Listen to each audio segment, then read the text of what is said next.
How does our cultural background shape our understanding of what's normal and what's a psychological disorder? What happens when these ideas clash? In this Chapter 9 lecture, we'll discuss how culture influences psychological disorders, covering various aspects such as an individual's culture based subjective experiences, culture based idioms of distress, diagnoses, treatment outcomes, and so on.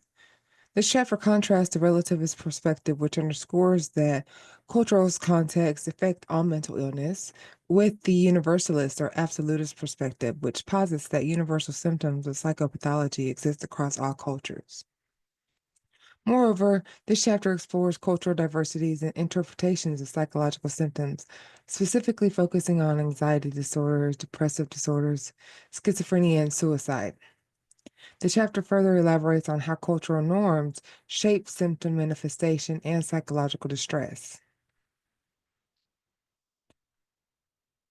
Now, how does our cultural background shape our understanding of what's normal, as we said, and what's a disorder? As the Roman writer Publius Syrus noted, the madman thinks the rest of the world is crazy. And this highlights the subjective nature of normalcy and the challenges in defining psychological disorders across cultures. So, in this lecture, we'll begin by first exploring the fundamental concepts of psychological disorders and the systems used for their diagnoses. We'll then discuss the complex relationship between culture and psychopathology, examining different theoretical perspectives. Then we'll also investigate specific psychological disorders from a cross-cultural perspective, highlighting cultural variations in their presentation and prevalence. And finally, this lecture will address the role of psychotherapy in a diverse cultural context and the importance of cultural considerations in navigating societal complexity. So let's go ahead and take a look at section 1A as we begin to understand the fundamental concepts of psychological disorders and how they're classified. In this section, we'll also address the cultural barriers that impact access to mental health support. So first thing, I'd like you all to take a look at this video shared here. It's a video featuring Dr. Gusharan Verdi, and she discusses how various factors such as language, religion, and generational trauma can create obstacles for individuals seeking mental health support. Keep in mind, this position highlights the clash between traditional healing practices and Western clinical approaches in the treatment of mental illness. So we have to ask, what are psychological disorders and how do we identify them? Well, the Diagnostic and Statistical Manual, Mental Disorders, version 5TR, is the primary system of classification of psychological disorders in the US. And this manual defines psychological disorders, also known as mental disorders, as syndromes characterized by clinically significant disturbances in an individual's cognition, emotion regulation, or behavior that reflects a dysfunction in the psychological, biological, or developmental processes underlying the mental functions. And it's more than just feeling down or having a bad day. They're usually associated with significant distress in social, occupational, or other important activities. The International Statistical Classification of Disease and Related Health Problems, the ICD-11, is another classification system published by the World Health Organization. It includes codes for diseases, symptoms, abnormal findings, complaints, social circumstances, and external causes of injury or diseases. And so the ICD allows for detailed classification and is used globally for health statistics, research, and healthcare management. It's also worth noting that the mental disorders section of the ICD is closely aligned with the DSM. So in part 1B, in this section, we'll explore the complex interplay between culture and psychological disorders.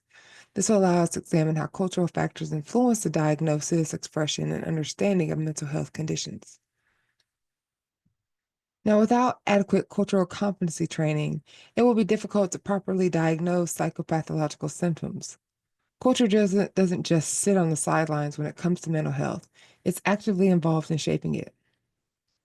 So it's essential to assess the subjective experience, idioms of distress, and treatment outcomes based on judgments of physical, behavioral, and psychological symptoms.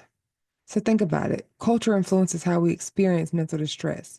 It affects how we express our symptoms and what we call idioms of distress. Culture further plays a role in how we diagnose disorders and how we approach treatment. People typically explain their symptoms based on cultural norms and their own understanding. Culture even shapes how we determine if a treatment was effective or not. The professional evaluating the symptoms will have their own experience and perspective. Keeping this in mind, let's consider two different perspectives.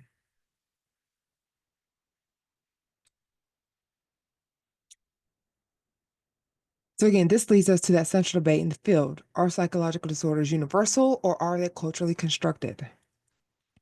Now, relativists argue that mental illness is entirely culturally constructed, and what's considered abnormal behavior in one culture may be perfectly acceptable in another.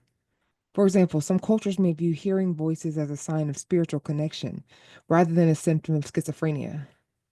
Human beings develop ideas, establish behavioral norms, and learn emotional responses according to a set of cultural prescriptions. Therefore, people from different cultural settings should understand psychological disorders differently, and the differences should be significant.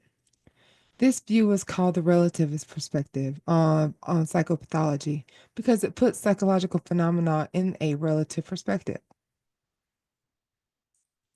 Now, despite cultural differences, people do share a great number of similar features, including attitudes, values, and behavioral responses. Universalists, on the other hand, believe that there are core features of mental illness that are universal across all cultures. And these core features, such as hallucinations or extreme sadness, may be expressed differently in different cultures, but they are nonetheless present. And this view is called the universalist perspective on psychopathology because it suggests the existence of absolute and variable symptoms of psychopathology across all cultures.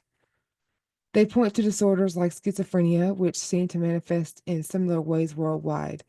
And this debate is crucial and it highlights the tension between recognizing cultural variations and acknowledging shared human experiences. Now, neither relativism nor universalism provides a complete picture of the relationship between culture and mental illness. A more inclusive or integrative approach acknowledges both cultural variations and universal features of mental illness.